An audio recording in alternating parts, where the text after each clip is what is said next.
Hi friends, welcome to Praveen sir classes. మొదటిసారి మన YouTube ఛానల్ని చూస్తున్న ప్రతి ఒక్క అభ్యర్థి ఇప్పుడు మన ఛానల్ని సబ్స్క్రైబ్ చేయండి. ఈ వీడియో కనుక నచ్చినట్లయితే లైక్ చేయండి. మీ ఫ్రెండ్స్ అందరికీ పోటీ పరీక్షలకు ప్రిపేర్ అవుతున్న ప్రతి ఒక్క ఆస్పిరెంట్కి ఈ వీడియో లింక్ని షేర్ చేయండి. ఇక ఈరోజు ఆగస్టు 12, 2025 వార్తలు నిలిచిన జాతీయ, అంతర్జాతీయ, రాష్ట్రీయ అంశాల గురించి, వార్తలు నిలిచిన వ్యక్తులు, అవార్డులు, పుస్తకాలు, మరి క్రీడా సంబంధిత సమాచారం, ఒక్కొక్క అంశాన్ని వివరంగా తెలుసుకుందాం. అంతకంటే ముందుగా నిన్నటి డైలీ కరెంట్ అఫైర్స్ వీడియోలో అడిగిన ప్రశ్నకి వివరణతో కూడిన సమాధానాన్ని చూద్దాము. సో ఇక్కడ క్వశ్చన్ వచ్చేసి ఒక పురస్కారం పైన ఇవ్వడం జరిగింది. ఆల్రెడీ మనం ఆగస్టు 7th, 8th 2 days మన డైలీ కరెంట్ అఫైర్స్ వీడియోస్లో డిస్కస్ చేసిన టాపిక్ నుండి ఇక్కడ ప్రశ్నని చూడండి. MS Swaminathan award for food and peace మొట్టమొదటి పురస్కార గ్రహీత ఎవరు? తను ఏ దేశానికి చెందినవారు? మరి ఈ పురస్కారాన్ని ఏ సంస్థలు సంయుక్తంగా ప్రకటిస్తాయి లేదా ఏ సంస్థలు ప్రకటిస్తాయి? ఇక్కడ సమాధానాన్ని చూద్దాము. MS Swaminathan award for food and peace. ఎవరు ఎంఎస్ స్వామినాథన్ గారు? భారతదేశంలో హరిత విప్లవ పితామహుడు, భారతరత్న పురస్కార గ్రహీత ఎంఎస్ స్వామినాథన్ గారు. సో ఎంఎస్ స్వామినాథన్ గారి శత జయంతి ఉత్సవాలు ఆగస్ట్ 2025లో జరిగినాయి. ఏ రోజున? ఆగస్ట్ 7th, 2025 రోజున ఎంఎస్ స్వామినాథన్ గారి శత జయంతి ఉత్సవాలు, సెంటినరీ సెలబ్రేషన్స్ అనేవి జరిగినాయి. ఎంఎస్ స్వామినాథన్ గారు ఏ సంవత్సరంలో జన్మించారు? 1925 ఆగస్ట్ 7th జన్మించారు. 2023 ఇయర్ సెప్టెంబర్ 28 రోజున మరణించడం జరిగింది, స్వర్గస్థులయ్యారు. ఇక 2024 సంవత్సరానికి గాను భారత ప్రభుత్వం ప్రకటించిన భారతదేశంలోని అత్యున్నత ప్రతిష్టాత్మక పురస్కారమైన భారతరత్న గ్రహీతల్లో 2024 సంవత్సరానికి గాను ఎంతమంది భారతరత్న పురస్కార గ్రహీతలు ఉన్నారు? 5. 5గురిలో ఒకరు ఎంఎస్ స్వామినాథన్ గారు. పోస్తమస్గా తను మరణించిన తర్వాత ప్రకటించడం జరిగింది. మరి అలాంటి ఎంఎస్ స్వామినాథన్ గారి జ్ఞాపకార్థం ఈ సెంటినరీ సెలబ్రేషన్స్ సందర్భంగా, సెంటినరీ సెలబ్రేషన్స్ ఆగస్టు 7th, 2025 రోజున ఒక ప్రతిష్టాత్మక పురస్కారాన్ని కూడా ప్రారంభించడం జరిగింది. ఈ ప్రతిష్టాత్మక పురస్కారం అనేది అంతర్జాతీయ పురస్కారం, గుర్తుపెట్టుకోండి. కేవలం భారతీయులకనే కాదు, వివిధ దేశాలకు చెందిన ప్రముఖ వ్యక్తులు ఎవరైతే ఉంటారో వారిని గుర్తించి ఇవ్వడం జరుగుతుంది. మరి ఏదైనా ఒక పురస్కారం గురించి మనం చూస్తున్నప్పుడు, పోటీ పరీక్షల కోణంలో నేర్చుకుంటున్నప్పుడు ఏ పాయింట్ చూడాలి? ఫస్ట్ వచ్చేసి పురస్కారం యొక్క పేరేంటి? ఆ పురస్కారాన్ని ఏ సంస్థ లేదా ఏ సంస్థలు ప్రకటిస్తాయి? ఆ సంస్థల ప్రధాన కేంద్రం లేదా సంస్థల గురించి కొంత బ్యాక్గ్రౌండ్, జీకే పాయింట్ చూడండి. And at the same time ఈ సంవత్సరం పురస్కార గ్రహీత ఎవరు లేదా గ్రహీతలు ఎవరు? నెక్స్ట్ వచ్చేసేసి పురస్కార గ్రహీతకి ఇచ్చే ప్రైజ్ మనీ లేదా మానిటరీ వాల్యూ ఎంత ఉంటుంది, నగదు పురస్కారం ఎంత ఉంటుంది, అండ్ మిస్లీనియస్ కండిషన్స్ ఏంటి? ఈ పాయింట్ చూడాలి. సో ఇక్కడ పురస్కారం పేరు వచ్చేసేసి ఎంఎస్ స్వామినాథన్ గారి జ్ఞాపకార్థం కదా, MS Swaminathan award for food and peace పురస్కారం పేరు. మరి ఈ పురస్కారం యొక్క మొట్టమొదటి పురస్కార గ్రహీత, పురస్కారం ఎప్పుడు ప్రారంభించబడింది? ఇయర్ ఆఫ్ ఇన్స్టిట్యూషన్ 2025 ఇయర్, శత జయంతి ఉత్సవాల సందర్భంగా ప్రారంభించారు. ఈ సంవత్సరం ప్రారంభించారు. మరి ఈ సంవత్సరం మొట్టమొదటి పురస్కార గ్రహీత పేరు గుర్తుపెట్టుకోవాలి. చరిత్ర ఎప్పుడైనా కూడా మొట్టమొదటి అంశాలనే గుర్తుంచుకుంటుంది కాబట్టి తన పేరిక గుర్తుపెట్టుకోవాలి.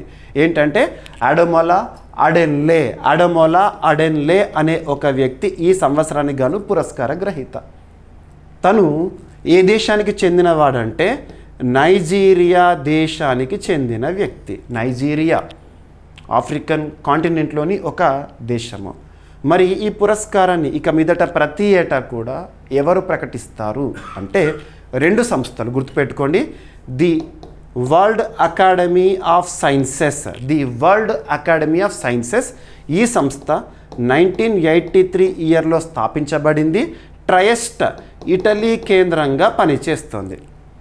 నెక్స్ట్ ఇంకొక సంస్థ ఎంఎస్ స్వామినాథన్ గారి చేతుల మీదుగా ప్రారంభమైన సంస్థ 1988లో. ఆ సంస్థ ఏంటంటే MS Swaminathan research foundation.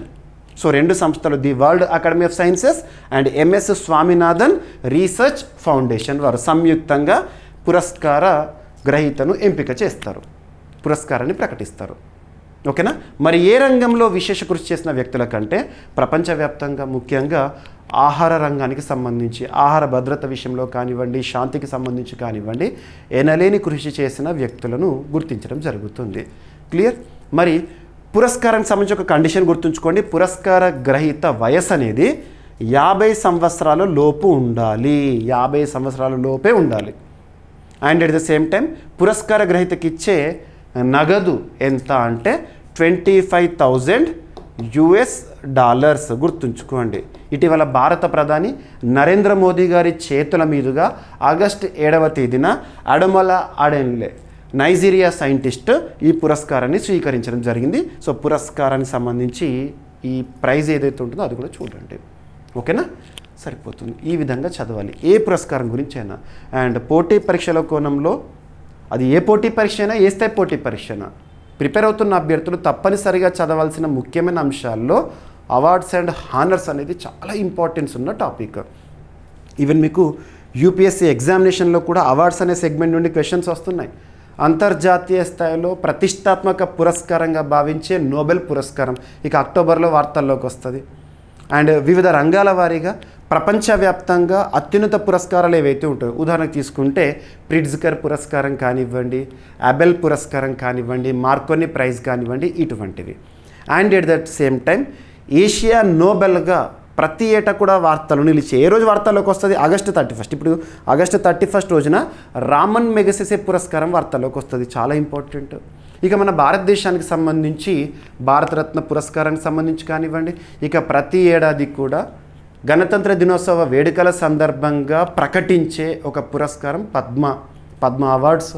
And జనవరి 23 నేతాజీ సుభాష్ చంద్రబోస్ గారి జయంతి రోజున ప్రకటించే నేతాజీ ఆపద ప్రబంధన్ పురస్కారం విపత్తు రంగంలో ఇస్తారు. ఇటువంటివి. ఓకేనా. సో పురస్కారాలకు సంబంధించి ఇక్కడ ఒక క్వశ్చన్ ఇచ్చాను, ఆల్రెడీ మనం డిస్కస్ చేసిన టాపికే. ఓకేనా. ప్రతిరోజు క్లాస్ చూడండి, మీకు ప్రతి ఒక్క టాపిక్ కూడా ఇన్ డీటెయిల్గా కవర్ అవుతుంది. రైట్. అడమోలా అడెన్లే వ్యక్తి పేరు. రైట్. సో ఎక్స్ట్రా ఇన్ఫర్మేషన్ అంతా ఇచ్చాను. అండ్ ఏదైనా ఒక టాపిక్ని మనం డిస్కస్ చేస్తున్నప్పుడు దాన్ని కన్సర్న్ సబ్జెక్ట్ లింక్ చేసుకోవాలని ప్రతిసారి చెప్తాను. ఎందుకంటే పోటీ పరీక్షల్లో ప్రశ్న ఎలా వస్తుంది అంటే మోస్ట్ కాంటెంపరీగా వస్తున్నాయి. మోస్ట్ కాంటెంపరీగా అంటున్నాను. వర్తమాన అంశాలను స్టాటిక్ సబ్జెక్ట్తో లింక్ చేస్తున్నారు. మరి ఇక్కడ ఫుడ్ సెక్యూరిటీకి సంబంధించి కానీ, లేదా జీరో హంగర్కి సంబంధించి కానీ, సస్టైనబుల్ డెవలప్మెంట్ గోల్స్ ఉంటాయి కదా, అందులో గోల్ నెంబర్స్ కూడా ఐడియా ఉండాలి. మీకు ప్రతిసారి చెప్తున్నాను అవి. ఓకేనా. మీకు ఆగస్టు 7th రోజున ఈ టాపిక్ని మీకు ఎక్స్ప్లెయిన్ చేస్తాను, మరొకసారి చూడవచ్చు. రైట్. సో ఇక ఎక్స్ట్రా ఇన్ఫర్మేషన్ అండ్ పీడిఎఫ్ చదవండి. మీకు డైలీ కరెంట్ అఫైర్స్ వీడియోలో లేదా ఎక్స్ప్లెయిన్ చేస్తున్న ఈచ్ అండ్ ఎవ్రీ పాయింట్ని మీకు పీడిఎఫ్ రూపంలో మన యాప్లో అందుబాటులో ఉంచడం జరిగింది. సో శాంపుల్ పీడిఎఫ్స్ కూడా ఉన్నాయి, ఒకసారి చూడండి. శాంపుల్ పీడిఎఫ్స్ ఆగస్ట్ 1 నుండి 7th వరకు, అంటే ఫస్ట్ వీక్ ఆఫ్ ఆగస్ట్, ఆ వారం రోజుల పీడిఎఫ్స్ ఏవైతే ఉంటాయి మీకు ఇక్కడ డైలీ కరెంట్ అఫైర్స్ వీడియోలో ప్రతిరోజు మీకు ఎక్స్ప్లెయిన్ చేస్తున్న topic each and every point print ఆప్షన్తో సో అభ్యర్థులకు శాంపుల్ పీడిఎఫ్స్గా అందుబాటులో ఉంచాను, చూడవచ్చు. ఇక ప్రతిరోజు కూడా అదే విధంగా ఉంటాయి పీడిఎఫ్స్. ఓకేనా. చాలామంది అభ్యర్థులు అడుగుతున్నారు, సార్ శాంపుల్ పీడిఎఫ్ అప్లోడ్ చేయండి, ఆగస్ట్ 1st వీక్ అప్లోడ్ చేయండి అని అడిగారు. కాబట్టి మీకు మన యాప్లో జీవీకే స్టడీ సర్కిల్ యాప్లో ఇవ్వడం జరిగింది. సో డౌన్లోడ్ చేసుకోండి. ఓకేనా. అండ్ అభ్యర్థులకు ఒక చిన్న అనౌన్స్మెంట్, మన యాప్లో జీవీకే స్టడీ సర్కిల్ యాప్లో ఇప్పటివరకు మన యాప్ని ఇన్స్టాల్ చేసుకొని వారు ఎవరైనా ఉంటే ఇప్పుడే ఇన్స్టాల్ చేసుకోండి. ప్లే స్టోర్లో జీవీకే స్టడీ సర్కిల్ అని టైప్ చేయండి, యాప్ విజిబుల్ అవుతుంది, క్లిక్ చేసి ఇన్స్టాల్ చేసుకోండి. లేదంటే ఈ వీడియో కింద కామెంట్ బాక్స్లో నేను కామెంట్ని పిన్ చేస్తాను, ఆ కామెంట్ని క్లిక్ చేయండి, మన యాప్ లింక్ అనేది ఉంటుంది. ఆ యాప్ లింక్ని క్లిక్ చేసి యాప్ని ఇన్స్టాల్ చేసుకోవచ్చు, జీవీకే స్టడీ సర్కిల్ యాప్. ఓకేనా. అండ్ అభ్యర్థులకు మన టెస్ట్ సిరీస్ ఏదైతే ఉంటుందో నిన్నటి రోజున మనం లాంచ్ చేసిన ఒక టెస్ట్ సిరీస్, ఏ పోటీ పరీక్ష అయినా, ఏ స్థాయి పోటీ పరీక్ష అయినా సబ్జెక్ట్ వైజ్గా, చాప్టర్ వైజ్గా మీకు క్వశ్చన్స్ని ఫ్రేమ్ చేసి ప్రీవియస్ క్వశ్చన్స్ని కూడా అడిషన్గా ఇస్తూ టెస్ట్ సిరీస్ని లాంచ్ చేయడం జరిగింది. అందులో మీరు ఓపెన్ చేయగానే ఒక 5 to 6 కరెంట్ అఫైర్స్ టెస్టులు ఉంటాయి. ప్రతి ఒక్క టెస్ట్ రాయండి. ఈచ్ అండ్ ఎవ్రీ క్వశ్చన్కి సంబంధించి ఎక్స్ప్లెనేషన్ ఉంటుంది కదా, ఆ ఎక్స్ప్లెనేషన్ని చదవండి. ఓకేనా. అండ్ మన యాప్ చరిత్రలోనే ఎప్పుడు ఇవ్వనటువంటి భారీ ఆఫర్స్ని అందుబాటులోకి తీసుకురావడం జరిగింది. ప్రతి ఒక్క అభ్యర్థికి అందుబాటులో ఉండే విధంగా ప్రతి కోర్సుని కూడా మీ ముందు ఉంచడానికి. ఓకేనా? So CA 360, daily CA, Indian polity, mission 100, UPSC test series and నిన్నటి రోజున లాంచ్ చేసిన course general studies test series inaugural offer అనేది ఈరోజు కూడా అందుబాటులో ఉంటుందని చెప్పాను కదా. సో యూటిలైజ్ చేసుకోండి. ఓకేనా? ఇందులోనే మీకు కరెంట్ అఫైర్స్ సంబంధించి ఒక 5 to 6 ఫ్రీ టెస్టులు ఉంటాయి. ప్రతి ఒక్కరు రాయండి. ఒక్కొక్క క్వశ్చన్ సంబంధించి ఎక్స్ప్లెనేషన్ కూడా చదవండి. అలా చదివితేనే మనం ఒక రకంగా చెప్పాలంటే సబ్జెక్ట్ వైజ్గా, చాప్టర్ వైజ్గా టెస్ట్ సిరీస్ని రాస్తే ఇది రివర్స్ ఇంజనీరింగ్ అంటాము. కన్సర్న్ సబ్జెక్ట్తో లింక్ చేసుకుంటే ఇక తెలియకుండానే జనరల్ స్టడీస్ ప్రిపరేషన్ కూడా అయిపోతుంది. అదే ఉద్దేశంతో లాంచ్ చేశాను. ఓకేనా? చూడండి, యాప్లో అందుబాటులో ఉంటుంది. ఇనాగ్రల్ ఆఫర్ అనేది అందుబాటులో ఉంది. ఇక ఈరోజు ఫస్ట్ టాపిక్ జాగ్రఫీ సబ్జెక్ట్లో భాగంగా ప్లేసెస్ ఇన్ న్యూస్గా భావించవచ్చు, లేదంటే అంతర్జాతీయ ప్రాముఖ్యత ఉన్న అంశంగా చూడవచ్చు. ఏదైనా ఒక ప్రాంతం గురించి, ఏదైనా ఒక ప్లేస్ న్యూస్లోకి వచ్చినా, ఒక దేశం వార్తల్లోకి వచ్చినా దాన్ని మీకు లొకేట్ చేస్తున్నాను, మ్యాప్ పాయింటింగ్ అనేది చేస్తున్నాను. అలా చదవండి.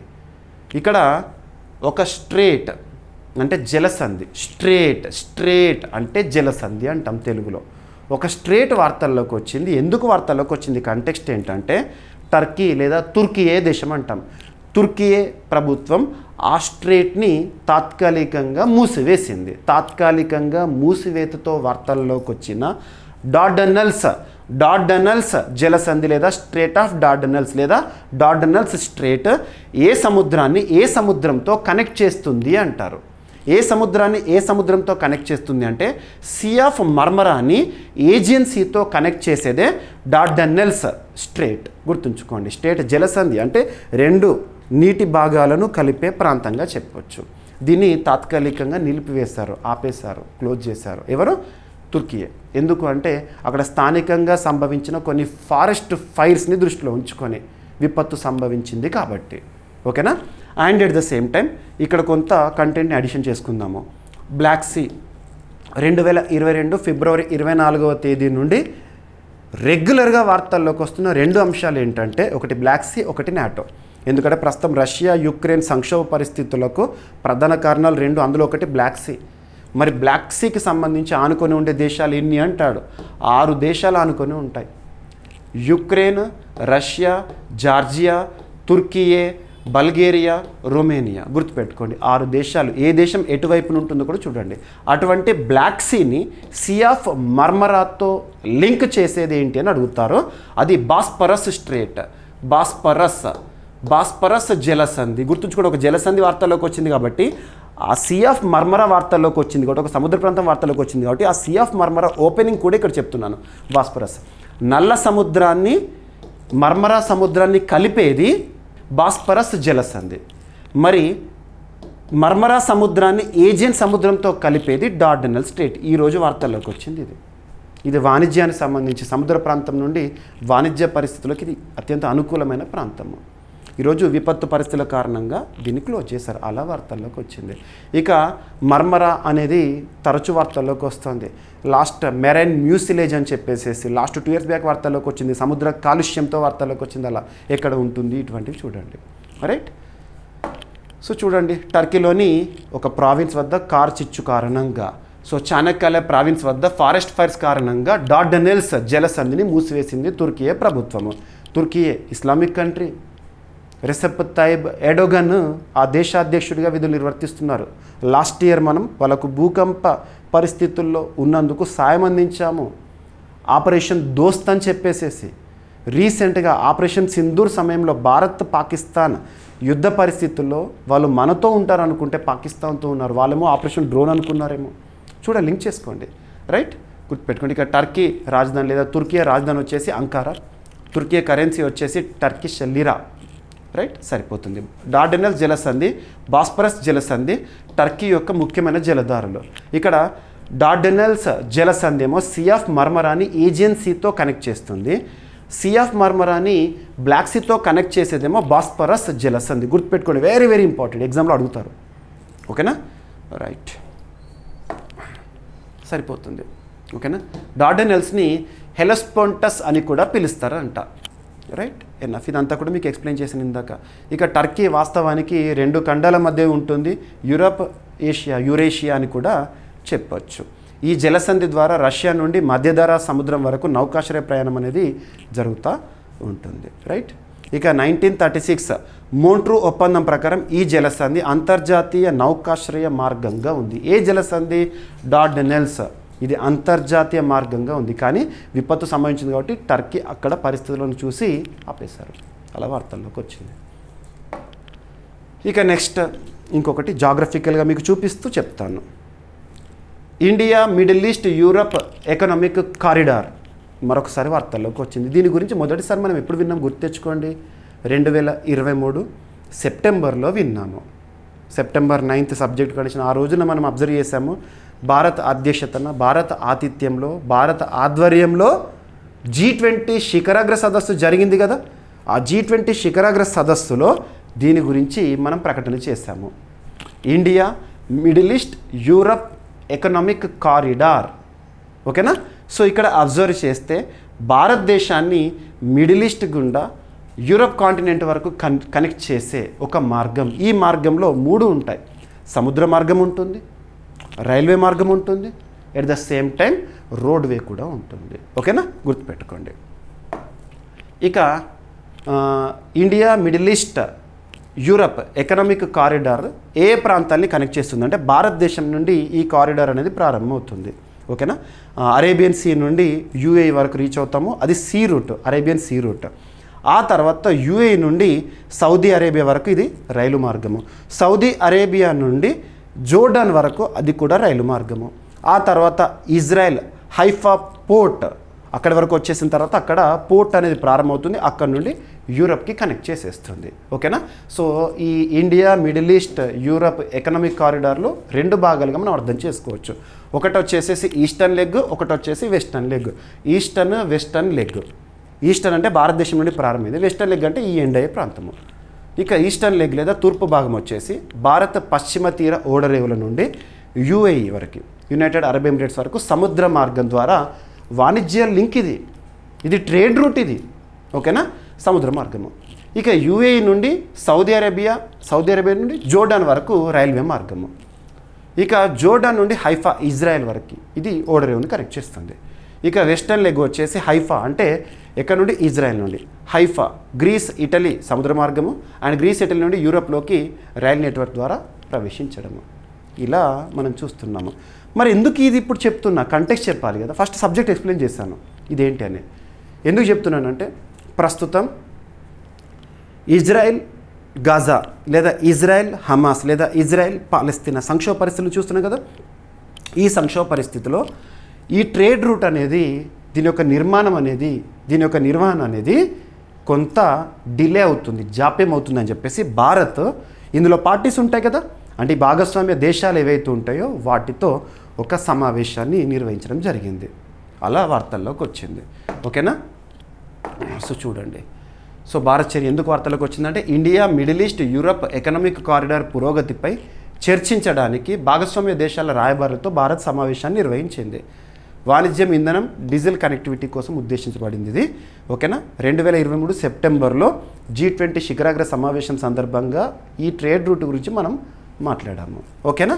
భాగస్వామ్య దేశాలు ఏంటి అని చెప్పేసేసి Bharat, Saudi Arabia, UAE and European Union, France, Italy, Germany, America, Israel, Jordan వీరు అప్పుడు భాగస్వామ్య దేశాలుగా మనం చూడడం జరిగింది. రైట్, సరిపోతుంది. సో ఒక రవాణా వ్యవస్థ అండ్ ఇంధన పైప్ లైన్ కూడా వేస్తారు దీనికి సంబంధించి ఈ దేశాల గుండా. సో చాలా వరకు ట్రేడ్ రూట్. రైట్, ఇంపార్టెన్స్ ఏంటి అని. ఓకేనా. ఇక G20 గురించి మనం చెప్పాను కదా. G20 భారత్ ఆధ్వర్యంలో సమావేశం జరిగింది. ప్రస్తుతం G20 కాస్త G21గా మారింది. ఆఫ్రికన్ యూనియన్ చేరింది అప్పుడే 2023లో. ఓకేనా. రైట్. ఇక నెక్స్ట్ వచ్చేసి ఇంకొక ప్రాంతము లొకేషన్ని చూద్దాము. ఫిజీ అనే ఒక దేశము. ఇటీవల ఈ ప్రాంతంలో చాలా దేశాలు వార్తల్లోకి వస్తున్నాయి. ఫిజీ ఇప్పుడు వార్తల్లోకి వచ్చింది. లాస్ట్ 2 days బ్యాక్ ఏమో మనం అబ్జర్వ్ చేస్తే తువాలు వార్తల్లోకి వచ్చింది. అంతకంటే ముందు ఒక 1 week బ్యాక్ ఏమో వనువాటు వార్తల్లోకి వచ్చింది. 3 ఐలాండ్ కంట్రీస్ 3 పరిస్థితులతో వార్తల్లోకి వచ్చినాయి. ఫిజీ గురించి మనం ఎట్లా డిస్కస్ చేస్తాం కాబట్టి ఆగండి. ఇక్కడ మనం అబ్జర్వ్ చేస్తే రీసెంట్గా తువాలు సముద్ర మట్టం పెరుగుదల కారణంగా ఆ దేశం మునిగిపోతుంది కాబట్టి వాళ్ళను అంటే తువాలు ప్రజలని ఆస్ట్రేలియాకి తరలించడం అనేది వార్తల్లోకి వచ్చింది.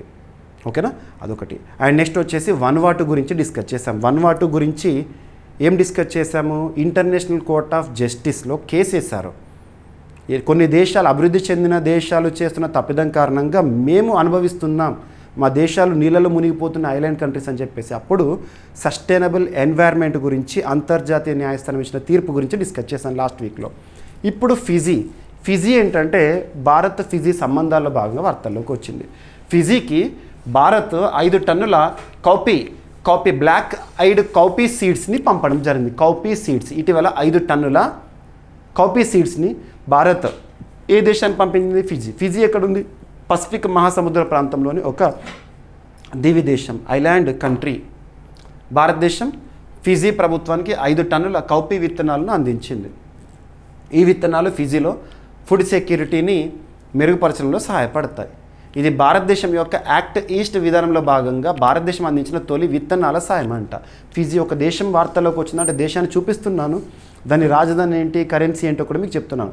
ఏం లేదు, అభ్యర్థులకు మరొకసారి చెప్తున్నాను, ప్రతిరోజు మన క్లాస్ని చూడండి. డైలీ కరెంట్ అఫైర్స్ వీడియో ప్రతిరోజు సాయంత్రం 7 గంటలకు అందిస్తున్నాను. వార్తల్లో కనిపిస్తున్న అంశాలు ఏవైతే ఉంటాయో పోటీ పరీక్షల కోణంలో మనం ఎలా చదవాలంటే సబ్జెక్ట్ లింక్ చేసుకోవాలి, దానికి స్టాటిక్ పాయింట్స్ ఇవ్వాలి. సో ఆ విధంగా చెప్తున్నాను. ఈ విధంగా ప్రిపేర్ అవుతే ఏంటంటే కరెంట్ అఫైర్స్ కోణంలో 100% సాధించడంతో పాటు జనరల్ స్టడీస్లో మ్యాక్సిమం స్కోర్ చేయగలుగుతాము. ఓకేనా, గుర్తుపెట్టుకోండి. సో ఫిజీ రాజధాని వచ్చేసి సువా, ఫిజీ కరెన్సీ వచ్చేసి ఫిజియన్ డాలర్. రైట్. ఇక భారత్ ఫిజీ సంబంధాలు ఎలా ఉన్నాయి? ఫిజీలో భారతదేశ హై కమిషన్ 1948లో సువాలో స్థాపించబడింది, అంటే ఫిజీ రాజధానిలో స్థాపించబడింది. భారతదేశానికి సంబంధించి హై కమిషన్ కార్యాలయం. భారతదేశం 1970s నుండి ఫిజీకి వ్యవసాయ సహాయాన్ని అందిస్తోంది. ఇక కౌపీ విత్తనాలు పంపించారు కదా 5 టన్స్.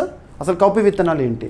ప్రోటీన్లలో అధికంగా ఉండే విలువైన ఆహార ధాన్యము, ఎండ నిరోధక శక్తి ఉన్న పంట. కౌపీ విత్తనాలను పంపించారు. ఇండో పసిఫిక్ ప్రాంతంలో భారతదేశం ఫిజీని కీలక భాగస్వామ్యంగా పరిగణిస్తోంది. ఇక ఫిజీలో దాదాపు 38% భారత మూలాలు ఉన్న వ్యక్తులు ఉన్నారు. ఓకేనా. నెక్స్ట్, తరచూ బద్దలవుతూ చుట్టుపక్కల ప్రాంతాలకి సమస్యాత్మకంగా మారి వార్తలో నిలిచిన ఒక అగ్నిపర్వతం ఈరోజు వార్తల్లోకి వచ్చింది. మరొకసారి బద్దలవుతూ వార్తల్లోకి వచ్చింది. మౌంట్ ఎట్నా అనే ఒక అగ్నిపర్వతం ఇటీవల తరచూ బద్దలవుతూ చుట్టుపక్కల ప్రాంతాలకి సమస్యాత్మకంగా మారి వార్తల్లోకి వచ్చింది. ఎక్కడ ఉంది అంటే ఇటలీ దేశంలోని సిసిలీ ప్రాంతంలో ఉంది. గుర్తుంచుకోండి, సరిపోతుంది, సిసిలీ. రైట్. విపత్తు సంబంధిత అంశమైన వివాదాస్పదమైన కూడా మ్యాప్ పాయింటింగ్ అనేది ఇంపార్టెంట్. రైట్. ఇటలీ క్యాపిటల్ వచ్చేసి రోమ్. ఇటలీ దేశ చరిత్రలో మొట్టమొదటి మహిళా ప్రధానిగా జార్జియో మెలోని గారు ప్రస్తుతం విధులు నిర్వర్తిస్తున్నారు. రైట్. ఎట్నా అగ్నిపర్వతం ఇటీవల వార్తల్లోకి వచ్చింది. ఎక్కడుంది? సిసిలీ ద్వీపంలో ఉంది. అది ఎక్కడుంది? ఇటలీలో ఉంది. రైట్. యూరోప్లో అత్యంత చురుకైన అగ్నిపర్వతం అదే. దీని కారణంగా ఇంపాక్ట్ అనేది సమీపంలోనే ఒక విమానాశ్రయం పైన పడుతోంది, ప్రభావితం అవుతుంది విమానాల రాకపోకల కోసము. ఆ విమానాశ్రయం ఎక్కడంటే క్యాటానియా విమానాశ్రయం ఇటీవల వార్తల్లోకి వచ్చింది. ఎక్కడ? రైట్. సో ఎట్నా శిలాజ అగ్నిపర్వతం, స్ట్రాటో అగ్నిపర్వతం ఇది. అండ్ అగ్నిపర్వతాన్ని కనుక మీరు అబ్జర్వ్ చేస్తారనుకోండి, లోపల ఉండేది ఏదైతే ఉంటుందో అదంతా కూడా మనం మ్యాగ్మా అంటాము, మ్యాగ్మా. నెక్స్ట్ వచ్చేసేసి బయటకు వస్తుంది కదా, ఆ బయటికి వచ్చేది ఏదైతే ఉంటుందో లావా, మ్యాగ్నా లావా. గుర్తుపెట్టుకోండి. ఓకేనా.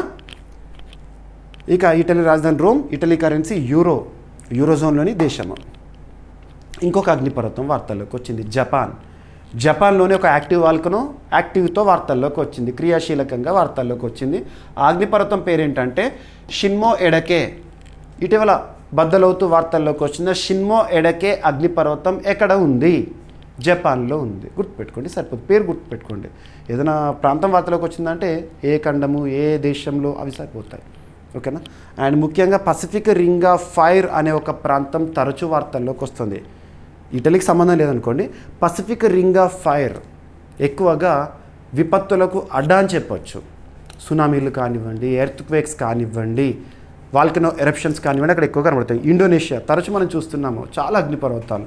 మౌంట్ సెమురు అని, సినబంగ్ అని, అండ్ లెబిటోకి లక్కీ అని చెప్పేసి ఇటీవల కాలంలో చూసాము. అటువంటివి చూడండి, పేర్లు గుర్తుపెట్టుకోండి. రీసెంట్గా జాగ్రఫీలో కరెంట్ టాపిక్గా చెప్పవచ్చు అగ్నిపర్వతాల గురించి. అండ్ ఇటీవల కెమ్చట్కా వార్తల్లోకి వచ్చింది. ఎక్కడ? రష్యా. విపత్తు సంబంధిత అంశం. అక్కడ ఎర్త్క్వేక్ లీడింగ్ టు సునామీ అని రిక్టర్ స్కేల్ పైన మ్యాగ్నిట్యూడ్ 8.8తో వార్తల్లోకి వచ్చింది. అలాంటివి రైట్. సో సరిపోతుంది. షిన్మో ఎడకే ఓకేనా, దానికి సంబంధించి ఇచ్చాను యాక్టివ్ వాల్కెనోగా రైట్. ఇక నెక్స్ట్ ఇప్పటికే మనం అబ్జర్వ్ చేస్తే ఫ్రాన్స్ అధికారికంగా పాలస్తీనాను గుర్తిస్తున్నామని చెప్పేసి వార్తల్లోకి వచ్చింది. ఆ తర్వాత బ్రిటన్ గుర్తిస్తుందని చెప్పాము. ఇప్పుడు ఆస్ట్రేలియా ప్రభుత్వము పాలస్తీనాని అధికారికంగా గుర్తించబోతున్నామని చెప్పేసి ఆ దేశ అధినేత ప్రకటించారు. యాంటోనీ అల్బనీస్ గారు ఒక చారిత్రక నిర్ణయాన్ని తీసుకున్నారు. ఇటువంటివి చూడండి. రీసెంట్గా అబ్జర్వ్ చేస్తే తాలిబాన్ల ప్రభుత్వాన్ని అధికారికంగా గుర్తించిన మొట్టమొదటి దేశంగా రష్యా వార్తల్లోకి వచ్చింది. ఇలాంటివన్నీ ఇంపార్టెంటే రైట్. సో ఇక్కడ చూడండి. సో ఆస్ట్రేలియా ప్రధాని యాంటనీ అల్బనీస్ ప్రకటించారు. ఆస్ట్రేలియా రాజధాని వచ్చేసి కాన్బెరా, ఎందుకంటే static points. Currency Australian dollar. పాలస్తీనా, సో ప్రస్తుతం ఇజ్రాయెల్ పాలస్తీనా సంక్షోభ పరిస్థితి ఉన్నాం కాబట్టి పాలస్తీనాకి సంబంధించి కూడా రాజధాని గుర్తుపెట్టుకోండి. రమల్లా ప్రస్తుత పరిపాలన కేంద్రం. పాలస్తీనా కరెన్సీ వచ్చేసి జోర్డానియన్ దినార్ ఓకేనా. ఇక ఆస్ట్రేలియా 2024లో పాలస్తీనా రాష్ట్రాన్ని గుర్తిస్తామని ప్రకటించింది. అంటే పాలస్తీనా స్టేట్ అంటాం ఇంగ్లీష్లో, సో దేశంగా గుర్తిస్తామని చెప్పేసి మళ్ళీ ఒకసారి ఇప్పుడు ప్రకటించింది రైట్. ఇక చారిత్రక నేపథ్యం పాలస్తీన్ ఇజ్రాయెల్ 2023 సెప్టెంబర్ మంత్ నుండి సబ్జెక్ట్ కండిషన్. మొదట ఏం చేస్తారంటే హమాస్ ఇజ్రాయెల్ పైన దాడులు చేస్తారు, ఒకేసారి రాకెట్లతో దాడులు చేస్తారు. ఇక ప్రతిచర్య ప్రారంభించిన ఇజ్రాయెల్ ఇప్పటికి కూడా ఆపట్లేదు. గాజాలో ఆకలి కేకలు ఇవన్నీ చూస్తున్నాము. బెంజమిన్ నెతన్యాహు తరచూ మనం తీసుకుంటున్న నిర్ణయాలు అలాంటివి. సో ఇజ్రాయెల్ పాలస్తీనా పరిస్థితులు ఎలా ఉన్నాయి? 1948లో ఇజ్రాయెల్ ఏర్పాటైంది. 1967 6 రోజుల యుద్ధం తర్వాత పాలస్తీనా ప్రాంతాలపై ఇజ్రాయెల్ నియంత్రణ సాధించింది. పాలస్తీనాను గుర్తించిన దేశాలు Sweden, Spain, Norway, Ireland, Britain, France, Canada, Australia. And ఐక్యరాజ్య సమితి తీర్మానాలు ఏంటి అని ఓకేనా గుర్తుపెట్టుకోండి. ఇక బ్రిటన్ ప్రభుత్వము. సో ఇక్కడ బ్రిటన్ ప్రభుత్వం తీసుకున్న నిర్ణయం ఏంటంటే వారు ప్రకటించే ఒక జాబితాలో భారతదేశాన్ని కూడా చేర్చింది. ఆ జాబితా పేరేంటి? గతంలో 5 దేశాలు ఉన్న ఆ జాబితా ఇప్పుడు 23 దేశాలకు చేరింది, అందులో భారత్. ఆ జాబితా పేరేంటని ఎగ్జామినేషన్లో అడగవచ్చు. సింపుల్గా చెప్పాలంటే డిపోర్టేషన్ పాలసీ. బ్రిటన్ డిపోర్టేషన్ పాలసీని భారతదేశానికి కూడా వర్తిస్తామని చెప్పడం జరిగింది. ఈ పరిణామాన్ని చూద్దాం. బ్రిటన్ యొక్క కొత్త డిపోర్టేషన్ పాలసీ అండ్ భారతీయుల అరెస్ట్. సో డిపోర్టేషన్ పాలసీ ఏంటంటే తమ దేశంలో బ్రిటన్ దేశంలో నేరం చేసి శిక్ష పడ్డ విదేశీయులను స్వదేశానికి తిప్పి పంపేందుకు ఉద్దేశించబడిన ఒక పాలసీ. దీన్ని ఈరోజు మీరు వార్తాపత్రికలో చూడొచ్చు. ఏ పేరుతో చెప్తున్నారు అని అడిగారు అనుకోండి, డిపోర్టేషన్ పాలసీ. దాన్నే డిపోర్ట్ నౌ అపీల్ లాటర్ అనే ఒక విధానంగా చెప్తారు. ఇటీవల డిపోర్ట్ నౌ అపీల్ లాటర్ అనే విధానం ఏ దేశానికి సంబంధించి వార్తల్లోకి వచ్చిందంటే బ్రిటన్ ప్రధానిగా ఉన్నారు, కీర్ స్టార్మర్ గారు ఉన్నారు. సో ఈ జాబితాలో భారతదేశాన్ని చేర్చింది బ్రిటన్. భారత్ కూడా జాబితాలో చేరిక. బ్రిటన్ మరో 22 దేశాలతో పాటు భారత్ని కూడా ఈ విధానం చేర్చింది. గతంలో 5 దేశాల నుండి ఇప్పుడు 23 చేరింది. విధానం ఏంటంటే శిక్ష పడ్డ విదేశీ నేరస్తులను వారి అప్పీళ్లపై విచారణ మొదలు కాకముందే స్వదేశానికి తరలించడము రైట్. సరిపోతుంది డిపోర్ట్ నౌ అపీల్ లాటర్ అనేది. ఇక నెక్స్ట్ ఎంపీస్ ఫ్లాట్స్ ఇనాగ్రేషన్ అనేది వార్తల్లోకి వచ్చింది. 4 పెద్ద పెద్ద భవనాలు నిన్న భారత ప్రధాని నరేంద్ర మోదీ గారు ప్రారంభించారు. వాటికి పేర్లు పెట్టారు, ప్రముఖ నదుల పేర్లు పెట్టారు. అంతకంటే ముందు మనం స్టాటిక్ పాయింట్ చూద్దాము. MPs members of parliament. So parliament సభ్యులు. మన పార్లమెంట్లో ద్విసభా విధానాన్ని చూస్తున్నాం. బైకామరలిజం. 2 సభలు ఉన్నాయి, లోక్సభ ఉంది, రాజ్యసభ ఉంది. మరి ఎంపీలకు సంబంధించి వర్తించే ఒక చట్టము 1954 సాలరీస్ అండ్ అలవెన్సెస్ యాక్ట్ అని సింపుల్గా గుర్తుంచుకోండి. ఎంపీస్కి సంబంధించి ఇచ్చే జీతభత్యాలు కానివ్వండి, వారికి ఇచ్చే ప్రత్యేక సౌకర్యాలు కానివ్వండి, అవన్నీ కూడా 1954 యాక్ట్ ఆధారంగా జరుగుతుంది. ఇక రాజ్యాంగం ప్రకారం కనుక అవి లింక్ చేసుకోవాలంటే ఆర్టికల్ 106ని మీరు లింక్ చేసుకోవచ్చు. Part 5 of Indian constitution. ఎంపీలకు సంబంధించి ఇప్పుడు కల్పిస్తున్న సౌకర్యము, వారు ఉండడానికి నివాస ప్రాంతం అన్నట్టు. సో నిన్నటి రోజున భారత ప్రధాని నరేంద్ర మోదీ గారు లాంచ్ చేశారు modern green inclusive. PM Modi unveils new flats for MPs. 4 భవనాలు. ఆ 4 భవనాలకు ఏం పేర్లు పెట్టారంటే పవిత్ర నదుల పేర్లు కృష్ణ, గోదావరి, హుగ్లీ, కోసి. గుర్తుపెట్టుకోండి, హుగ్లీ, కోసి. సో August 11, 2025 భారత ప్రధాని నరేంద్ర మోదీ గారు న్యూఢిల్లీలోని బాబా ఖడక్ సింగ్ మార్గ్ వద్ద ఎంపీల కోసం నిర్మించిన 184 మల్టీస్టోరీ ఫ్లాట్లను ప్రారంభించారు. అనుకున్న సమయానికల్లా అంతకంటే ముందే ఈ భవనాల నిర్మాణం పూర్తయింది అని కూడా చెప్తున్నారు. ఓకేనా. సముదాయంలో 4 టవర్స్ ఉంటాయి, అంటే పెద్ద పెద్ద బిల్డింగ్స్ ఉంటాయి. వాటికి 4 నదుల పేర్లను పెట్టారు. ఈ సందర్భంగా ప్రధాని సింధూర్ మొక్కను నాటారు. సింధూర్ మొక్క నిర్మాణంలో పాల్గొన్న శ్రమజీవులతో ప్రత్యేకంగా సంభాషించడం జరిగింది.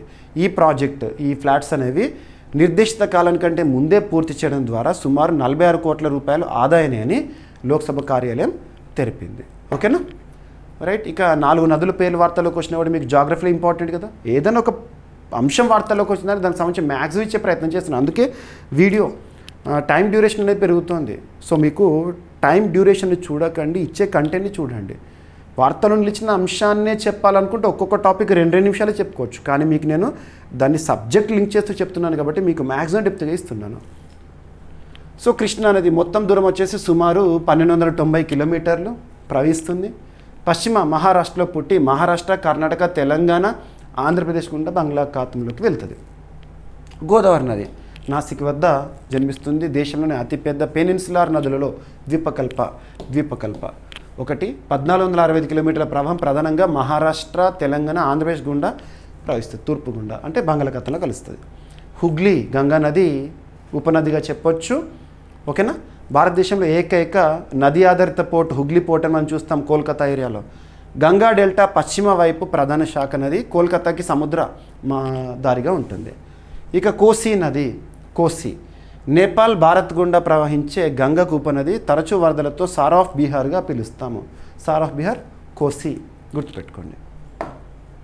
ఇక నెక్స్ట్ భారతదేశపు మొట్టమొదటి, అతిపెద్ద, అతి చిన్న, అతి పొడవైన ఇలాంటి ప్రత్యేక పదాలతో కూడిన కరెంట్ అఫైర్స్ని మనం సూపర్లేటివ్స్గా చూస్తున్నాము. ఇక్కడ అబ్జర్వ్ చేస్తే ఒక సూపర్లేటివ్ టాపిక్, భారతదేశంలో తొలి స్మార్ట్ ఇంటెలిజెంట్ విలేజ్ అనే ఒక విలేజ్ వార్తలోకి వచ్చింది. ఇలాంటివి చూడండి. రీసెంట్గా మీకు ఒక లింక్ చేస్తాను. Sikkim India's first organic state కదా. సిక్కింలో లాస్ట్ 1 మంత్లో మనం ఒక టాపిక్ డిస్కస్ చేసాము. అదేంటంటే దేశంలోనే మొట్టమొదటి డిజిటల్ నొమాడ్ విలేజ్ సిక్కింలో ఏంటది, యక్తెన్ అనే ఒక విలేజ్, యక్తెన్. అలాంటివి చూడండి. ఇక్కడ మహారాష్ట్ర అధికారంలో ఉన్న పార్టీ వచ్చేసేసి BJP and alliance, Bharatiya Janata పార్టీకి సపోర్ట్ ఇస్తున్న పార్టీలుగా ఏక్నాథ్ షిండే శివసేన మరియు అజిత్ పవార్కి సంబంధించిన ఎన్సీపీ.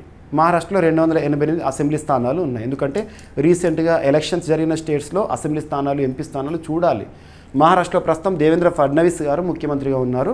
ఇటీవల మహారాష్ట్ర తీసుకుంటున్న చాలా కీలక నిర్ణయాలు, రీసెంట్గా ఎంఎస్ స్వామినాథన్ గారికి సంబంధించి తీసుకున్న నిర్ణయము, and at the same time ఈ కమింగ్ August 27 గణేష్ చతుర్థి లేదా గణేష్ నవరాత్రులను రాష్ట్ర పండుగగా సెలబ్రేట్ చేస్తామని ఇవన్నీ చూడండి.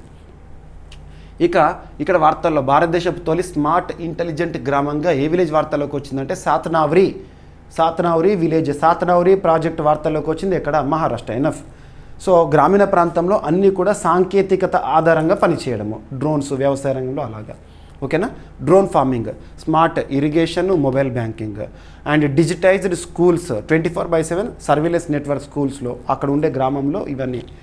And backed by voice and Indian tech innovators, వివిధ సంస్థల సహకారంతో. సో సత్నావరి అనేది దేశంలోనే మొట్టమొదటి స్మార్ట్ ఇంటెలిజెంట్ విలేజ్గా వార్తల్లోకి వచ్చింది. దేవేంద్ర ఫడ్నవీస్ గారు దీని గురించి ప్రత్యేకంగా ప్రస్తావించారు నిన్నటి రోజున. ఈ గ్రామం ఎక్కడ ఉంది, నాగ్పూర్ జిల్లాలో చిన్న గ్రామం సాత్నావరి దేశంలోనే తొలి లేదా మొట్టమొదటి స్మార్ట్ ఇంటెలిజెంట్ గ్రామంగా అభివృద్ధి చెందుతోంది. గ్రామీణ జీవితంలో అధునాతన సాంకేతికతను ఏకీకృతం చేయడానికి సమగ్ర అభివృద్ధిని సాధించడం అనేది ఈ ప్రాజెక్ట్ లక్ష్యము. వ్యవసాయము, విద్య, ఆరోగ్యము, పాలన, ఆర్థిక సేవల్లో డిజిటల్ పరిష్కారాల సాంకేతిక అనుసంధానం సరిపోతుంది. ఓకేనా. ఇక వాయిస్ అనే సంస్థ అంటున్నాను కదా. So voice of Indian communication technology enterprises మరియు వివిధ సంస్థలు సహకారం అందిస్తున్నాయి. ఇక స్మార్ట్ విలేజ్ అంటే ఏంటంటే డిజిటల్ సాంకేతికతను ఉపయోగించి గ్రామీణ ప్రాంతాల అభివృద్ధి, మౌలిక వసతులను మెరుగుపరచడము. మరి స్మార్ట్ గ్రామాలు ఎలా ఉంటాయి, ఇంటర్నెట్ కనెక్టివిటీ ఎప్పుడు కూడా, డిజిటల్ బ్యాంకింగ్ ఉంటుంది, ఈ గవర్నెన్స్ సేవలు, and at the same time smart వ్యవసాయ పద్ధతులు, డ్రోన్ టెక్నాలజీ ఇటువంటివి.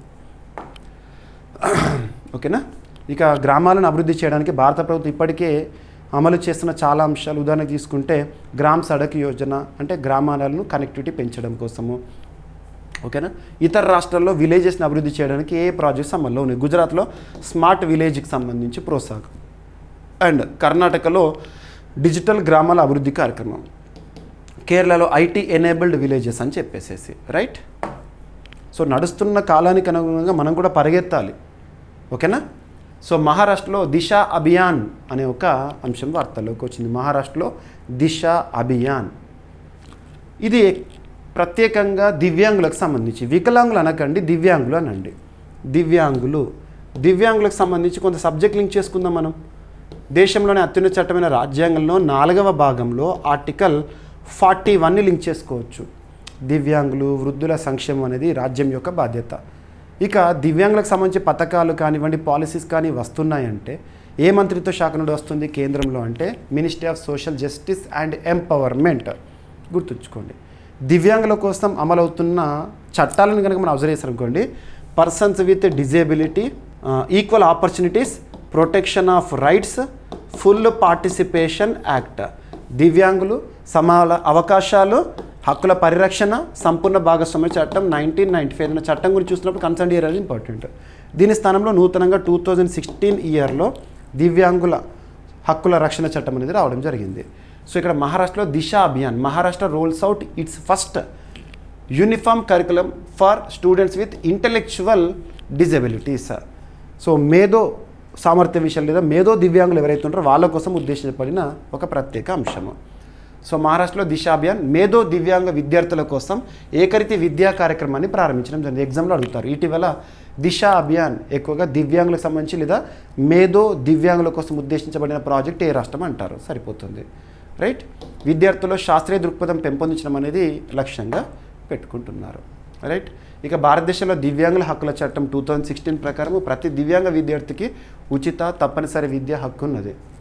అండ్ ఉజ్వల్ భారత్ అండ్ భారత్ కార్యక్రమాలు దివ్యాంగుల విద్యాభివృద్ధికి దోహదపడుతున్నాయి. తమిళనాడులో తారామిత్ర కార్యక్రమము, కేరళలో వికాస్ కార్యక్రమము దివ్యాంగ విద్యార్థుల కోసం ప్రత్యేకంగా అమలవుతున్నాయి. ఇక్కడ దివ్యాంగుల గురించి కాబట్టి ఇక్కడ మీకు ఇస్తున్నాను సమాచారం. ఇక అంతర్జాతీయ స్థాయిలో యునెస్కో యొక్క ఎడ్యుకేషన్ ఫర్ ఆల్ కార్యక్రమం కింద దివ్యాంగులకు విద్యా ప్రాధాన్యత అనేది ఇవ్వడం జరిగింది. ఇక 2011 జనగణన ప్రకారం భారతదేశంలో 2.68% పాపులేషన్ దివ్యాంగులు, అంటే 2.21 crore. ఓకేనా. ఇక సార్వత్రిక విద్యా హక్కు చట్టం 2009 ప్రకారము 6 నుండి 14 ఏళ్ళ వయసు గల ప్రతి బాలికకు దివ్యాంగులు ఎవరైతే ఉంటారో వాళ్ళకి సంబంధించి విద్యా హక్కుని ఇవ్వడం జరిగింది. ఇక నెక్స్ట్ ఈరోజు మీరు వార్తాపత్రికలు చూస్తుంటారు. భారతదేశంలో నకిలీ నోట్లు ఏ విధంగా ఉన్నాయని చెప్పేసి గణాంకాలు, నకిలీ నోట్లు ఇటువంటివన్నీ కూడా ఎవరు ప్రకటిస్తారు అఫీషియల్గా అంటే RBI, reserve bank of India. భారతదేశంలో బ్యాంకులకే bank, apex bank, supreme bank, RBI ప్రకటన వార్తల్లోకి వచ్చింది. నకిలీ కరెన్సీ నోట్ల గణాంకాలు 2024-2025. 2024-2025 అంటే గడిచిన ఆర్థిక సంవత్సరం 2024 ఏప్రిల్ 1 నుండి 2025 మార్చ్ 31 వరకు ఎంతనంటే 2.17 lakh ఫేక్ కరెన్సీ నోట్లను పట్టి వేసుకున్నారంట. సో ఇక్కడ అబ్జర్వ్ చేస్తే మొత్తం నకిలీ నోట్లు 2.17 లక్షలకు పైగా వివిధ డినామినేషన్స్ ఉన్నాయంట. 500 రూపీస్, 200 రూపీస్ అలా. ఇక్కడ నెంబర్ ఆఫ్ నోట్స్ చెప్తున్నాను, వాల్యూ కాదు. ఓకేనా. 500 రూపీస్ నోట్స్ వచ్చేసి అందులో 1,17,722 నకిలీ నోట్లు ఉన్నాయంట. అత్యధికంగా 500 రూపాయల నోట్లే. ఎప్పుడైనా నకిలీ నోట్లు ఫేక్ కరెన్సీ ప్రిపేర్ చేయాలి, ఫేక్ నోట్స్ ప్రిపేర్ చేయాలంటే ఎక్కువ డినామినేషన్ ఉన్నాయి ప్రిపేర్ చేస్తారు. 10 రూపాయల నోట్ ఎవరు ప్రిపేర్ చేయరు. 100 రూపాయలవి 51,000 నకిలీ నోట్లు ఉన్నాయి. ఇక 200 రూపీస్వి ఇంత ఉన్నాయి అంట. ఎవరు చెప్పారు? సో ఆర్బీఐ గణాంకాల ప్రకారము ఆర్థిక శాఖ వారు పార్లమెంట్లో రీసెంట్గా సమర్పించిన నివేదిక. గతంలో లాస్ట్ 2023-2024 ఫినాన్షియల్ ఇయర్లో 2.23 lakh పైగా నకిలీ నోట్లు గుర్తించారు. అప్పటితో పోలిస్తే ఇప్పుడు తగ్గినాయి. ఇంకా నకిలీ నోట్ల విడుదల తగ్గింది అన్నట్టు, రైట్. ఆర్బీఐ 1935 ప్రస్తుతం సంజయ్ మల్హోత్రా గారు విధులు నిర్వర్తిస్తున్నారు ఆర్బీఐకి సంబంధించి గవర్నర్గా. ఆర్బీఐ మానిటరీ పాలసీ కమిటీ రీసెంట్గా జరిగింది. అందులో తీసుకున్న కీలక నిర్ణయాలు ఏంటి అవన్నీ కూడా మీకు చెప్పాను. ఇక డినామినేషన్ తీసుకుంటే భారతదేశంలో నోట్ల రద్దు అంటాము. నోట్ల రద్దు 500 రూపీస్ నోటు 2016లో డిమానిటైజేషన్ చేయడం జరిగింది. 2017లో కొత్త డిజైన్ వచ్చింది. ఇక 200 రూపాయల నోటు ఆగస్టు 2017 మొదటిసారిగా ప్రవేశపెట్టబడింది. 200 రూపీస్ ఉంది కదా మనకి నోట్లు 2017లో. ఇక 2000 రూపీస్ నోట్ మనము డిమానిటైజేషన్ చేసిన వెంటనే కొత్తగా చూసింది పెద్ద కరెన్సీ కదా, అప్పుడు ఏంటి 2000 రూపాయల నోటు 2016లో ప్రవేశించేశారు. 2023 నుండి ఇక ఉపసంహరణ చేస్తున్నారు బ్యాంకుల నుండి. ఇక ఇంకొక సూపర్లేటివ్ టాపిక్, భారతదేశంలో తొలి ఎంఎన్బిసిగా లేదా ఎంబిఎఫ్సిగా ఏ బ్యాంక్ అంటే లేదా ఏ నాన్ బ్యాంకింగ్ ఫినాన్షియల్ ఇన్స్టిట్యూట్ అంటే కేఎస్ఎఫ్ఈ నాన్ బ్యాంకింగ్ ఫినాన్షియల్ యాక్టివిటీస్ని నడిపే సంస్థ. ఇది ఎక్కడ ఉంది? కేరళలో ఉంది. కేరళ స్టేట్ ఫినాన్షియల్ ఎంటర్ప్రైజ్ కేఎస్ఎఫ్ఈ వ్యాపార టర్నోవరు 1,00,000 కోట్ల రూపాయలు దాటి భారతదేశంలో తొలి మిస్లీనియస్ నాన్ బ్యాంకింగ్ ఫినాన్షియల్ కార్పొరేషన్గా గుర్తింపు పొందింది. గత 4 సంవత్సరాల్లో కేఎస్ఎఫ్ఈ వ్యాపారము 50,000 కోట్ల రూపాయల నుండి 1,00,000 కోట్ల రూపాయలకు రెట్టింపు అయింది. 2024-25లో సంస్థ నికర లాభం వచ్చేసేసి సుమారు 512 కోట్లు అని మేనేజింగ్ డైరెక్టర్ చెప్పారు ఈ సంస్థ కేఎస్ఎఫ్ఈ వారు. రైట్, సరిపోతుంది. ఇక కేఎస్ఎఫ్ఈ లేదంటే ఎంఎన్బిసి అంటే ఏంటంటే miscellaneous non banking companies directions 1977 ఆధారంగా పనిచేసే సంస్థలు. నాన్ బ్యాంకింగ్ ఫినాన్షియల్ కంపెనీస్ ఉంటాయి కదా, వాటిలో భాగంగా. రైట్, ఇక చిట్ వ్యాపారం చేసే ఎంఎన్బిసిలు ప్రధానంగా రాష్ట్ర ప్రభుత్వ నియంత్రణలో ఉంటాయి. చిట్టీలు నడిపేటివి ఉంటాయి కదా, అవి కామన్గా మనకు బ్యాంకుల నుండి లోన్లు పొందుతాము. ఇవి ఏంటంటే ఫైనాన్స్లు చిట్టీలు వేస్తారు కదా, వాటికి సంబంధించినవి. ఇక మలేషియా రైల్ మెట్రో కాంట్రాక్ట్ దక్కించుకున్న భారత్ ఎర్త్ మూవర్స్ లిమిటెడ్ అనే సంస్థ లాస్ట్ 3 డేస్ నుండి బిఈఎంఎల్ సంస్థ తరచు వార్తల్లోకి వస్తుంది. సో చూడండి, 2025 ఆగస్టు 9న ఈ కాంట్రాక్ట్ సంపాదించింది. ఏంటిది? Malaysia rail metro contract. Bharat earth movers limited head quarter ఇక్కడ బెంగళూరు, కర్ణాటక. కాంట్రాక్ట్ విలువ $1 మిలియన్, అంటే దాదాపు 8.3 కోట్ల రూపాయల డీల్. ఎక్కడ నుండి? మలేషియా నుండి రైల్ కాంట్రాక్ట్ దక్కించుకున్న సంస్థగా బిఈఎంఎల్. ఈరోజు వార్తాపత్రికలో మీరు చూడవచ్చు. దేశం మలేషియా నుంచి వచ్చిన కాంట్రాక్ట్. బిఈఎంఎల్ యొక్క మొదటి విదేశీ రైల్ మరియు మెట్రో కాంట్రాక్ట్. భారతదేశానికి సంబంధించిన ఒక స్వదేశీ సంస్థ బిఈఎంఎల్ విదేశాల నుండి కాంట్రాక్ట్ పొందడం అనేది మొదటిసారి. Malaysia mass rapid transit system కోసం రెట్రోఫిట్టింగ్ మరియు రీకండిషనింగ్ చేయడం అనేది ఈ ఒప్పందంలో భాగము. రైట్, సో బిఈఎంఎల్ 1964లో స్థాపితమైంది. రైట్, సరిపోతుంది. ఇక నెక్స్ట్, ఇంటర్నేషనల్ స్పేస్ స్టేషన్కి వెళ్ళి మళ్ళీ భూమికి తిరిగి వచ్చిన లదాఖ్ విత్తనాలు అనేవి వార్తల్లోకి వచ్చినాయి. సో అంతర్జాతీయ అంతరిక్ష కేంద్రంలో లదాఖ్ విత్తనాల ప్రయోగం అనేది జరిగింది, మళ్ళీ ఎర్త్కి చేరినాయి. అవేంటి? అంతర్జాతీయ అంతరిక్ష కేంద్రం మనందరికీ తెలుసు. రీసెంట్గా శుభాంశు శుక్లా గారు వెళ్ళారు కదా, గుర్తుపెట్టుకోండి. తీసుకెళ్ళిన 2 అరుదైన విత్తన జాతులు లదాఖ్ విత్తనాలు భూమికి తిరిగి వచ్చినాయి అంట. విత్తన జాతులు వచ్చేసి ఒకటి సి బగ్గాన్, అత్యధిక పోషక విలువలు కలిగిన బెర్రీ మొక్క అది. నెక్స్ట్ హిమాలయన్ బక్వీట్, ఇది ప్రోటీన్లు మరియు ఖనిజాలతో సమృద్ధంగా ఉండే ధాన్యం. ఈ విత్తనాలని రీసెంట్గా ఇంటర్నేషనల్ స్పేస్ స్టేషన్కి పంపించారు. నాసా క్రూ 10 మిషన్ ద్వారా ఆగస్టు 9 వ్యోమగాములు వాటిని తిరిగి భూమికి తీసుకొచ్చారంట. ఇవి ఎక్కడికి సంబంధించినవి? లదాఖ్కి సంబంధించినవి, ప్రత్యేకత ఉన్న సీడ్స్. ఓకేనా? ఇది అంతరిక్ష రంగానికి సంబంధించి space for agriculture for space ప్రాజెక్ట్లో భాగంగా జరిగింది. ఇక ప్రయోగ లక్ష్యాలు వచ్చేసేసి అంతరిక్షంలో విత్తనాలపై జన్యు మార్పులు, మైక్రోగ్రావిటీ ప్రభావాలు అధ్యయనం చేయడము, తీవ్ర ఉష్ణోగ్రతలు, వికిరణాల ప్రభావము ఇందులో గుర్తుపెట్టుకోండి. అంటే అంతరిక్షంలో ఎటువంటి వాతావరణ పరిస్థితుల్లో ఎటువంటి మార్పులు మనం చూడవచ్చు అని. సో అక్కడ జీవులను తీసుకెళ్లడం కానివ్వండి, ఇటువంటివన్నీ మనం చూస్తూ ఉంటాము, గతంలో చాలాసార్లు చూసాము. ఇక నెక్స్ట్ అవార్డ్స్ అనే ఒక టాపిక్. మ్యాజిక్ ఇంద్రజాల ప్రదర్శనలో ఆస్కార్గా భావించే, ఇంద్రజాల ప్రదర్శనలో నోబెల్గా భావించే ఒక పురస్కారం అనేది వార్తల్లోకి వచ్చింది. ఆస్కార్ ఆఫ్ మ్యాజిక్గా పిలువబడే మెర్లిన్ పురస్కారం. ఈ మెర్లిన్ పురస్కార గ్రహీతగా మన రాష్ట్రానికి చెందిన వ్యక్తి ఇంద్రజాలికుడు, అంటే ఒక మ్యాజిషియన్ బిఎస్ రెడ్డి గారు ఎంపికయ్యారు. బిఎస్ రెడ్డి. సో ప్రముఖ మ్యాజిషియన్ బిఎస్ రెడ్డి గారికి ప్రెస్టీజియస్ మెర్లిన్ పురస్కారం దక్కింది. మెర్లిన్ ఈ అవార్డు మెజిషియన్ రంగంలో లేదా ఇంద్రజాల రంగంలో, సో మ్యాజిక్ రంగంలో ఇస్తారు. అవార్డు ప్రదానం రీసెంట్గా అమెరికాలోని లాస్ వేగాస్లో జరిగింది. మెజిషియన్ అకాడమీ ఆఫ్ అవార్డ్స్ అందులో జరిగింది. ఇక బిఎస్ రెడ్డి గారు మన రాష్ట్రం అన్నా కదా, ఆంధ్రప్రదేశ్ రాష్ట్రానికి సంబంధించిన వ్యక్తి, విశాఖపట్నం చెందిన ప్రముఖ ఇంద్రజాల ప్రదర్శకుడు, మ్యాజిషియన్. మెర్లిన్ అవార్డు ప్రతి సంవత్సరం అత్యుత్తమ మెజిషియన్కి ప్రదానం చేస్తారు, అంతర్జాతీయ పురస్కారము. ఈ అవార్డు 1968లో ప్రారంభమైంది, ఇయర్ ఆఫ్ ఇన్స్టిట్యూషన్. దాని పేరు కింగ్ ఆర్థర్ కాలంలోని మాంత్రికుడు మెర్లిన్ పేరు మీద పెట్టబడింది. భారతదేశం నుండి ఈ అవార్డు పొందిన కేవలం కొద్దిమంది మ్యూజిషియన్లో బిఎస్ రెడ్డి గారు కూడా ఒకరిగా చరిత్రలో నిలిచారు. డైరెక్ట్ గుర్తుపెట్టుకోండి సరిపోతుంది. ఇక క్రీడలకి సంబంధించి Khelo India Asmita football league అనేది రీసెంట్గా వార్తల్లోకి వచ్చింది. మహారాష్ట్రలో ఈ లీగ్ అనేది ప్రారంభమైంది. ముఖ్యంగా క్రీడల్లో మహిళల ప్రాతినిధ్యాన్ని పెంచడం కోసము భారత ప్రభుత్వం చాలా కృషి చేస్తుంది. అందులో భాగంగా ఖేలో ఇండియాలో భాగంగా Khelo India Asmita football league 2025-2026ని మహారాష్ట్రలోని జాల్గావ్లో ప్రారంభించారు. ఇది మహిళల క్రీడా పాల్గొనదలను అంటే విమెన్ పార్టిసిపేషన్ ఇన్ స్పోర్ట్స్ని ఎంకరేజ్ చేస్తుందని చెప్తున్నారు, గుర్తుంచుకోండి. ఓకేనా. గ్రాస్ రూట్స్ స్థాయిలో, కింది స్థాయిలో క్రీడలను అభివృద్ధి చేయడం కోసం ఉద్దేశించబడిన ప్రాజెక్ట్. ఎక్కడ ప్రారంభమైంది, ఎవరి ఆధ్వర్యంలో? Minister of sports and youth affairs, ప్రస్తుతం ఎవరున్నారు కన్సర్న్ మినిస్టర్గా మన్సుఖ్ మాండవీయ గారు ఉన్నారు, ఆ మంత్రిత్వ శాఖలో అమలవుతుంది. ఇక వివిధ సంస్థలు ఉంటాయి, భారతదేశంలో క్రీడా సంబంధించిన సంస్థలు సహకారం అందిస్తున్నాయి. ఉదాహరణకి క్రీడా ప్రాధికార సంస్థ, స్పోర్ట్స్ అథారిటీ ఆఫ్ ఇండియా అంటాము, and all India football federation కానివ్వండి, ఇటువంటివి సహకారం అందిస్తున్నాయి. లక్ష్యాలు ఏంటి? అస్మిత ప్రాజెక్ట్ లక్ష్యాలు ఏంటంటే యువతీ యువకులకు క్రీడా నైపుణ్యం ప్రదర్శించే ప్రత్యేక వేదికను కల్పించడం. ఇక ఖేలో ఇండియా విషయానికి వస్తే యువతలో ఉన్న క్రీడా నైపుణ్యాన్ని ప్రపంచానికి పరిచయం చేయడం కోసం భారత ప్రభుత్వం 2018లో ప్రారంభించింది. ఖేలో ఇండియాలో రకరకాల గేమ్స్ మనం చూస్తూ ఉంటాము. ఓకేనా. సో పూర్తిగా కేంద్ర ప్రభుత్వమే నిర్వహిస్తుంది. ఇక డోపింగ్ అనే ఒక అంశం వార్తల్లోకి వచ్చింది. డోపింగ్ కామన్గా మనం అబ్జర్వ్ చేస్తే క్రీడాకారుల్లో డోపింగ్ అనే పదం ఒక నేరంగా పరిగణించవచ్చు. క్రీడల్లో స్పిరిట్ అనేది ఉంటుంది. మన సహజ సిద్ధంగా ఉండే ఎనర్జీతోటే మనం పార్టిసిపేట్ చేయాలి. ఆర్టిఫిషియల్ ఎనర్జీని పొందడానికి కొంతమంది డ్రగ్స్ తీసుకుంటారు, స్టెరాయిడ్స్ తీసుకుంటారు. దాని ద్వారా ఏంటంటే ఉత్ప్రేరకాలు అన్నట్టు. ఉత్ప్రేరకం క్యాటలిస్ట్ అంటే ఏంటి?